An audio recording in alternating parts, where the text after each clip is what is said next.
Baru-baru ini viral sebuah video amatir singkat yang menarasikan bahwa gunung emas sudah ditemukan di Kongo. Kongo sendiri merupakan suatu negara di bagian tengah sampai barat benua Afrika. Nama resmi negaranya adalah Republik Demokratik Kongo.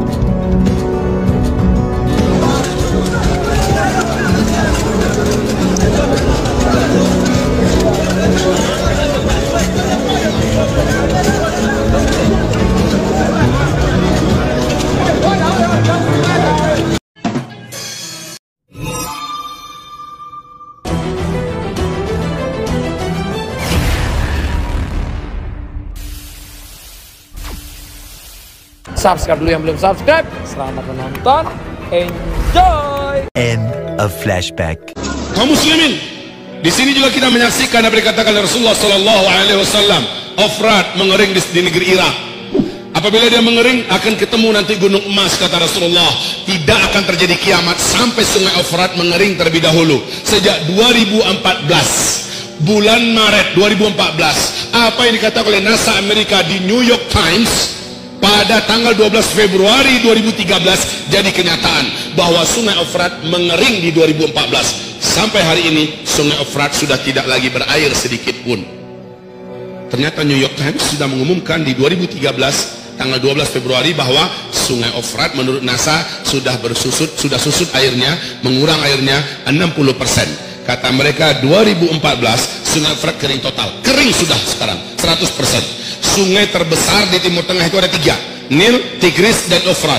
Dan Efrat itu induknya atau sumber kepalanya adalah di Turki, lehernya di Syria, bodinya di Irak, ekornya di Iran. Sungai ini sekarang sudah tidak bisa lagi dinikmati oleh umat manusia di negeri Irak. Kaum muslimin yang kami muliakan, Masya Allah.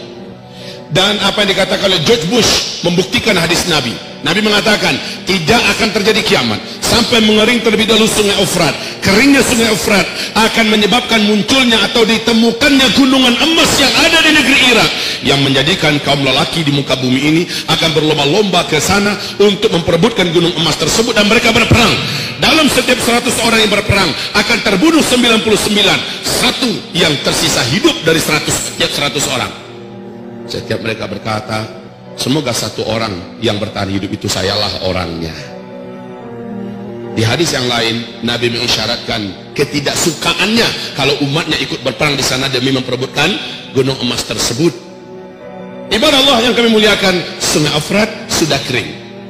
Dan ini tidak bisa ditutup-tutupi. Juga tidak bisa direkayasa keringnya sungai Efrat. Dan George Bush, masih ingat George Bush? Masih? Siapa makhluk ini?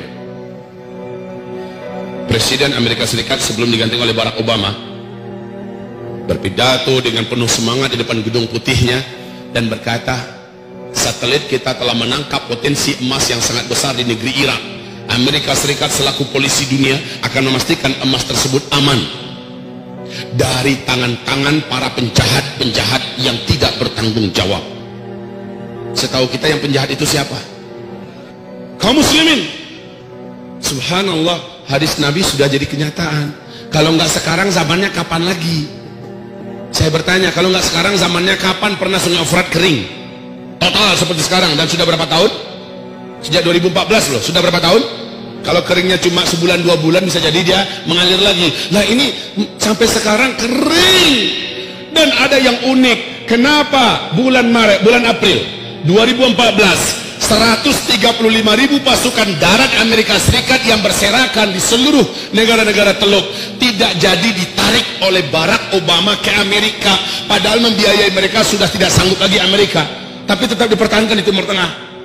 Kenapa setelah Donald Trump naik, kenapa Amerika hari ini dengan keadaan kondisi ekonomi yang sangat parah menambah budget militer dan budget perang mereka, ya, dan ini menjadikan mereka negara yang terparah lilitan utangnya.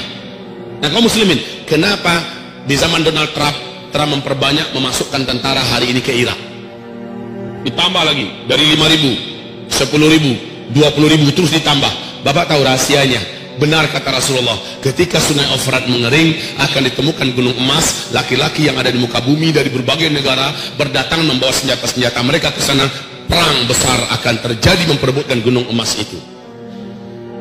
Sedangkan Freeport kita saja, emas Freeport kita saja sudah akan menjadikan dua negara besar ini, Amerika dan China, siap saling pesta perang, dan itu di tanah air kita. Negeri kita jadi tempat perang. Nah itu hanya Freeport. Bagaimana dengan gunung emas yang ada di Irak? Seluruh dunia kan? Dan nanti kamu akan terbelah menjadi dua belahan besar di akhir zaman, kata Nabi. Blok timur, blok barat. Kamu akan berdamai dengan blok barat. Diajak damai oleh mereka. Lalu kamu menyatukan kekuatan dengan blok barat. Kamu akan berperang memerangi musuh bersama di blok timur. Allah akan kalahkan mereka di tangan kamu, kata Rasulullah sallallahu alaihi wasallam. Lalu barat ketika itu berkata, di Syria, di Damaskus, sambil mengibar-ibarkan benderanya, kemenangan ini adalah kemenangan kaum salib.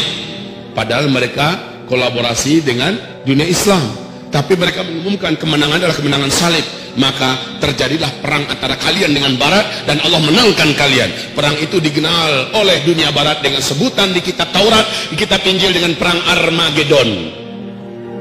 Kalau dalam hadis disebut dengan Malhamah Al-Kubra, dan itu terjadinya nanti di Syam, tepatnya di Syria, Ghutah, A'maq dan Dabiq.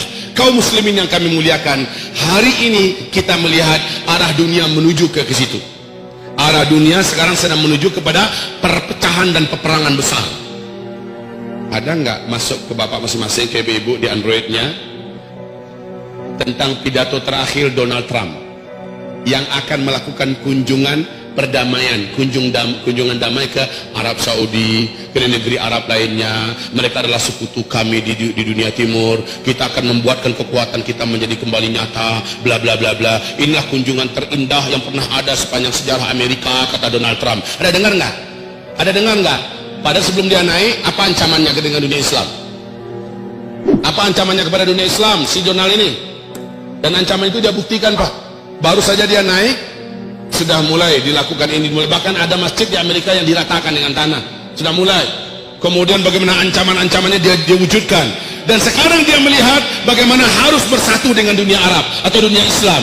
Maka lihat, hadis Nabi akan jadi kenyataan. Kamu akan diajak berdamai oleh Rum, dalam hal ini Amerika dan Eropa. Lalu kamu akan memerangi musuh bersama di blok timur, yaitu Rusia, China, India, Iran, dan semua kekuatan blok timur akan perang besar melawan blok Islam dan Barat. Kaum muslimin, lihat, sebentar lagi, kalau sudah begitu kenyataannya, lalu di fase keempat ini, apa yang harus kita lakukan, wahai para pemuda? Apa yang harus kita buat, wahai generasi muda?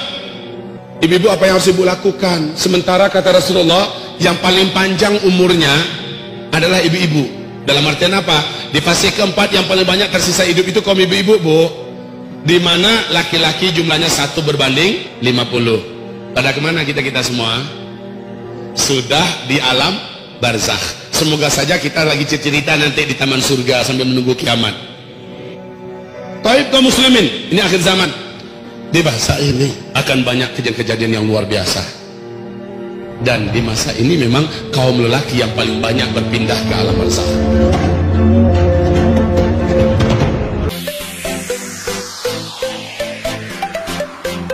Lupa juga untuk komen dan share, like, dan jangan lupa juga untuk subscribe rancangan saya agar anda tidak akan ketinggalan untuk menonton video-video saya akan datang. Jadi itu saja daripada saya. Terima kasih kerana menonton. Bye.